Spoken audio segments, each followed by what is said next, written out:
everyone, good afternoon. So nandito po kami ngayon sa isang dalampasigan, guys. Tingnan po nyo, guys, ang ganda-ganda ang ng sunset na makikita natin, pero nakaviran lang po ng mga cloud siguro, guys, sa ating panahon ngayon na may ano naman, may bagyo naman na parang ano, guys, maghihit sa atin. So ito po ang makikita natin, pero sa ganun pa man ang ating panahon, guys, malinaw pa rin ang aming dagat dito, at yung mga clouds, guys, ay medyo maitim. So yan ang ating makikita sa hapon na ito. Dito kami sa Ipil Beach, guys. So ito po ay sakop ng barangay Ipil, Surigao City.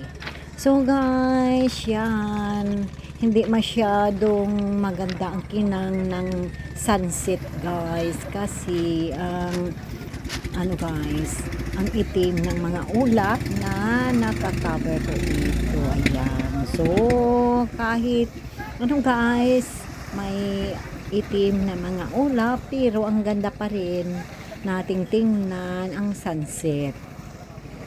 So, ito lang po ang update ko ngayon, guys, sa aming lugar, at aliligo po kami para paano, guys, pa-press ko, guys, sa body. At sabi po nila, makukuha daw ang ating mga karamdaman pag maliligo tayo ng dagat, guys. So, ayan, sa naniniwala po dito. So, maliligo tayo ng dagat para ma-boost ang energy natin kasi may benefits naman din.